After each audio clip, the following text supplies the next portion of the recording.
Well, good morning, and today is a good morning. Um, I've got so many things recorded.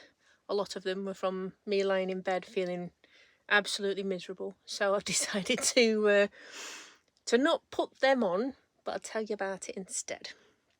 So, last time I left you, I was in hospital. I needed to stay there for 2 nights in the end, but 3 entire days. We got out at about 6:30 on the Tuesday, I think it was. I had my chemo and my radiotherapy while I was there. I'd still had the chemo on the ward, so John got to sit with me for that one for probably the only time, because they don't allow him in to the actual day ward for the chemo. So at least he got to see the whole shebang for that anyway. And then, yeah, they released me, just said keep an eye on everything, as usual. I've always got my little inner thermometer out, and by goodness has that been used for the past couple of days. So anyway, we got out, had a decent weekend. I've just been feeling so tired. So tired. Sometimes I just feel like I need to nap all the time. And I've had like an icky feeling, you feel like there's something just here and it's not quite right. So I had a list of things to tell the chemo nurses on Tuesday, because they're the ones that will sort me out. So you go in, sit down, and then they ask you how you are, and you have to actually tell them, not like, I'm fine, thank you. You have to tell them everything. So Tuesday was a busy day. I had to go in early for bloods because of the bank holiday Monday. The phlebotomy is not open, apart from in emergencies. And if it's an emergency, then they take your blood and then they send it to Hull Royal Infirmary for the results to then be sent back. So it can take ages, but it also is quicker, and because of the girls there, they do it all the time. So they're just like in and out, no bruising, no faffing. Brilliant. So I had my appointment there, and then an hour and a half later was my chemo. So they had an hour and a half to get those results back, to do all of that, then the chemo, and then straight after that radiotherapy. So I'd kind of figured that at the time I need to discuss my sickness with the radiotherapy nurse. I need to discuss these tingly headaches that I keep getting. It's kind of like pins and needles and numbness that go right over my head, but it's affecting my eye as well. And it's affecting me looking at my computer screen. And obviously, thank God I'm not driving. So I need to have a word with them about that. And I know that the radiotherapy, where it's targeted, it's right up my bladder, and UTIs and diarrhea are a big thing. But the last time they thought I was on, that I had a mild UTI, they gave me those antibiotics, and that is what landed me in hospital. So I need to have a word with them to see, because I've got these, where are they? The good old little sachets you can get. So I just want to know if I can take them, because I don't know if having that in my bladder while I'm being irradiated might cause a problem or something. I don't know. So yeah, so that was the plan, just to go in and do that. So I go in, get my bloods, first time, brilliant, huge wait, and then get myself a coffee, go straight to the chemo day ward. On the note of coffee, there's a really good coffee shop there, but for some reason, some travesty, I haven't got a coffee cup, so I've just bought myself a new non-leak one. This I can splash around with hot drinks in and nothing comes out. So now I've got a coffee that I can take with me, instead of paying £3.20 a pop when I go to the hospital. So anyway, so I go in, get the bloods, go to chemo, end up waiting an hour for my chemo for the blood results to come back. Everybody was in the same boat, so it was nice and chatty in the waiting room. Then I had the chemo, spoke to the doctor. It was the same one of the consultants that I saw when I was on the ward. And it was weird with those consultants on the ward, because I saw 4 different ones while I was there, and each one told me something different. So I had one person say, it's sinusitis, it must be sinusitis. And massaging my head actually helped. And I can feel sometimes when there's something here, but chemo messes with your mucous membrane. So, it's kind of like an obvious thing. So massaging has been helping and stuff. So one guy goes, yep, sinus infection. Another guy goes, water infection. Another guy comes up, which is the guy I saw at the chemo ward, said, why do you think you've got them? And I'm like, I don't know. My face hurts, like I've just said. What about a UTI? No problems. I get them frequently. Say frequently, a couple of times a year. So I know what they're like, but I've not got anything that makes me feel like I've got one. And he goes, you shouldn't just be putting in antibiotics because something's there, you know. So it's like, right, okay. So, everyone said something different, and he just said, if you're fine taking paracetamol and ending up getting my medicine cabinet's brilliant. Block nose relief without paracetamol. So, because I need to keep paracetamol just in case I need it for anything else, but they should help if it does get sinusy. So I spoke to him again about all of that, and he said, you say it's affecting your eyes as well? So I'm like, yeah, it is a bit. And he goes, sounds more like an oral migraine than anything else. So I'm like, okay, fair enough. He goes, I get you some meds. And he said about the sickness, he said, I'll get you some different meds, so take those different meds. You can take both at the same time. If it's not working, we'll get that nausea down. Thankfully, it's not sickness, it is just nausea. But at the minute, when I'm thinking of food, I have to think about it and then wait and see if I get the ick. And then if I don't get the ick, I'm all right eating it. So that's ruled out so many things. KFC, I tell you. They've got big, strong things to answer for. So KFC, I mean, and coffee is becoming a thing. So I'm enjoying my tea a little bit more. But it's, I'll roll with it. It's fine. John says it's like I'm pregnant again because I can't eat raw or rare steaks. I can't eat sushi. I can't eat runny eggs. I can't eat all of that stuff just in case of infection. And if there's something that pops into my head that I think I'm going to eat, we go out and buy it straight away just to make sure. And I've got to eat more frequently than I ever do because I'm on steroids, and you've got to take the steroids with food. So it's kind of trying to find what does the thing. At the moment, it's Weetabix with blueberries, so I'm fine with that. That's lovely. But yeah. So anyway, so the doctor gives me loads of meds, gets me new meds, get my chemo done. That's fine. As soon as we leave the hospital, I take one of the tablets for the oral migraine, and we set off back. And it's like an hour to get back, isn't it? And then we just literally got over the Humber. We just done the bridge toll, and I started uncontrollably shaking. And I was just saying to John, I think something's wrong. We need to pull over. I've never wanted to just lie down so quickly in my entire life. It was awful. My head was hurting. I was shaking, and my bottom lip was out. I've never been so, from being just kind of okay to being so instantly whapped in a place where I just wanted to curl up in bed and cry. So we pulled over into the first lay-by we saw, and I just got straight on the bed. John gets in with me, and I am crying and shivering like you wouldn't believe. I have never felt so instantly rotten, ever. I managed to calm down a little bit. Ended up needing to go to the toilet, and then trying to get back in bed again, and I was shaking. And I get a knock on the door, because they're quite narrow little lay-bys on this road. And it was the police telling us we had to move, and it's just like... So John just explained and just said, listen, we just need 10 or 15 minutes if that's okay. Just explained what had happened, and they said, you got to go, that's it. So they waited to go. So John got his new dip robe out, so I could sit in the front seat all snuggled up, and we drove back here, which was probably my first mistake. Should have probably gone to the next roundabout, turned around and gone back to the hospital. So get back here where all of my medical supplies are, find out that I've got a temperature of 40. So it was stripped off, paracetamol down my neck, fan on the bed, trying to figure out like how to cool me down and what to do.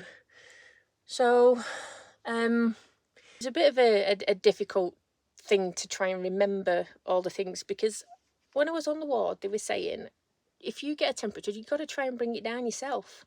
It's the thing. It's like you're so used to doing these things at home. If paracetamol bring your temperature down and it stays down, then that's fine. So I'm like, right, okay. And I'm sat, I couldn't even talk. I was in tears. I'm like, I don't want to go back to hospital. I don't want to do it. I'm so sick of being there. I'm going again. I just feel like I'm, from day 2, that there's been something that's bothering me, and I thought I was going to get good days, bad days, and And everything just seems to be something. If I'm not feeling sick, I'm too tired to do anything. And I've got this headachy thing, and then I can't see properly, and I just feel done in. I feel like I'm done in, and the thought of going back to hospital and being admitted again was ridiculous. I just couldn't even think about it. So poor John, didn't know what to do. He was coming and checking my temperature and everything. Was either in here with me, or he was going and coming back and checking on me every half hour or so. I kept going lightheaded, so I checked my blood pressure, and that was tanking a little bit. It was like 96 over 60. And yet, in my befuddled state, I still didn't phone the hospital because I'm stupid. I've got an O2 monitor on my watch that had gone down to 93, and obviously 95 to 100 is what you want. But yet, Mandy in her infinite wisdom didn't want to make the call, because it then meant packing a bag and going back in, and it was just too much. It felt like too much. So anyway, we carried on through the night. Paracetamol, temp check-in. My temp had come right down. No idea at this point if it was a reaction to the chemo or that new tablet that I'd taken. So we googled the side effects for the tablet for the oral migraines, and it did say things about temperature and your head feeling hot and weird things like that. So it's just like, you know what, I'm in the hospital in the morning, we'll just get through the night, and then I'll tell them in the morning. So I woke up feeling lousy again, like someone had unplugged me. Thankfully, I didn't need to eat anything because I wasn't on the steroid. Oh, sorry, first day of steroids. So I thought I'll wait until we get to the hospital. Not really eating much at all. Went in, did my radiotherapy. Asked to see the nurse while I was there. So radiotherapy was really straightforward, which was lovely for a change. No wheeze or anything like that. And then get right royally told off by the nurse, like I should have been. It's been a big learning curve. At the very, very least, I should have made the phone call, even if I wasn't quite willing to go to the hospital for it. At least they could be phoning and checking things instead of me just being here an hour away. Apparently, a systemic reaction like that is chemo. That is the chemo. And because it was affecting my blood pressure, my temperature, and my O2, that was big signs of bad things. It could apparently turn septic very, very quickly. Yeah, I deserved it. I deserved the telling off. And then I cried again when I was talking to her, like all the way through, just like it just feels like it's a lot, and I can't do anything, and it's kind of getting on top of me a little bit. Just the thing of always feeling it, always feeling it. And I'm looking at myself, and I've just got this rosy cheeks the whole time, and I know it's probably to do with the steroids. I've got so much medication I've got to take. I'm kind of sick of taking it. I've got the steroids, I've got laxative tablets to take, I've got the anti-sickness tablets, I've got a solution I've got to take before I go to bed to help with the laxative side of things, paracetamol, the headache things, all my supplements that I normally take as well. I feel like if I take another tablet, I'm just going to choke on the bloody thing. So, my reflux is back, because apparently that's a thing for the mucus thing. So that's a nice normal 4 o'clock in the morning wake up call for me to have, and take reflux and some Gaviscon tablets and things. I've not been feeling it. I've not. And there's a lovely family that have come to stay at the back. They're the Elmer's Adventures, and we've been chatting a lot on Instagram and YouTube and stuff, and always lovely and supportive and things. And they grabbed John the other day, and they brought around some flowers and some get well cards and things, and some chocolates, and so lovely. So I managed to have a distance little chat yesterday, just as I was on my way in for yet another nap. And yeah, so people have just been so amazing. You've all been so amazing everywhere. All the messages of support, even when people notice that my videos are a little bit late. I know there's no pressure. I really do know there's no pressure. I only do them when I want to do them, which is why this is coming out on a Thursday. I've not been feeling it at all. I couldn't. the videos that I've done are shaky, and one of them, the one when I must have still been feeling not too good, it makes no sense at all.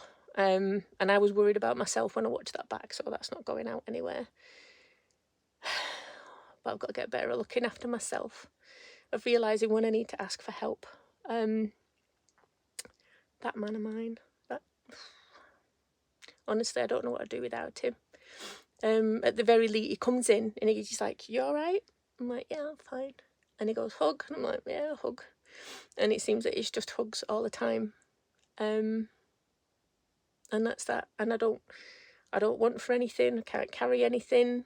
There's little bits I'm like, "Please let me just do something." And he goes like, "All right then, but I'm coming with you." I'm being very, very well looked after by John and by all the nurses at the Queen Centre. So I've just got to let them. I think that's the biggest thing. Work's been fine with my paid. All the jobs are paid, aren't they? With my employed job. And I've got a few things to sort out for my accounting business, because I thought that I'd be able to do more than I have been. So I've got some subbies on the side that can come in and do some data entry things for me. So hopefully that'll make things be a little bit easier for that too, and I'll stop worrying. And then today is a good day. So I got up. I've been over, just jumped in bed with John for a cuddle and had a coffee. That was lovely. We can't sleep in the same bed. Seriously, no sleep happens. It's just so uncomfortable. It's, I mean, last night, for instance, a good night for me, I woke up at 3:30 and I couldn't stop thinking about Weetabix. So I had Weetabix and watched Harry Potter and then went back to sleep again at 5:10. I don't think John would appreciate that that was a good night, you know. So, yeah. So anyway, we're hoping for a good day again today. I feel good. I've taken all my tablets for the day, so I'm just going to get this video sorted, hopefully get it uploaded and ready. Then we're going to go off to do my radiotherapy for today, which is I think 11:30. And then from there we're going to pop to Magnum Motorhomes because it's only 20 minutes away from the hospital, and have a look at some new things going on in John's van, maybe some changes. All being well, so that should just be very little bit of walking and not too much faff for me. And then back here and see what work I can get done this afternoon. If I still feel good, I am riding that and getting some stuff done. So yeah, I'll probably need a nap. So there's my update. I'm not sorry it's all happy and light. It is real and this is how it is. I am getting a little video together describing the process of what I have to do for the chemo and the radiotherapy, just because I had no idea when I was going in. I mean, there's a few things that you see with people that have said things online, and I've got a little bit of video and some pictures and stuff, but each time it's just weird. And it's not just the weird and stuff, it's like making sure your tattoos line up. That's a big deal. And hopefully get something like that off to you too. So I hope you're looking forward to a good weekend wherever you are and whatever you're doing. We're getting our daughter to come up and see us. All being well, they're going to do a health check tomorrow to make sure there's no runny noses and things. But the good thing is it's been school holidays this week, so the grandson's going to be off school all week before he comes and sees us. So I can't wait to see him. I really can't wait. It's been so long. So I hope the weather is good, whatever you do, and you have a lovely weekend. And thank you once again for all the support and love, and on John's channel as well. John's put a video out about his side of things and how he's finding it, and he's getting so much love and support on there too. So thank you all very much indeed. And I will crack on, and I'll catch you on the next one. Bye.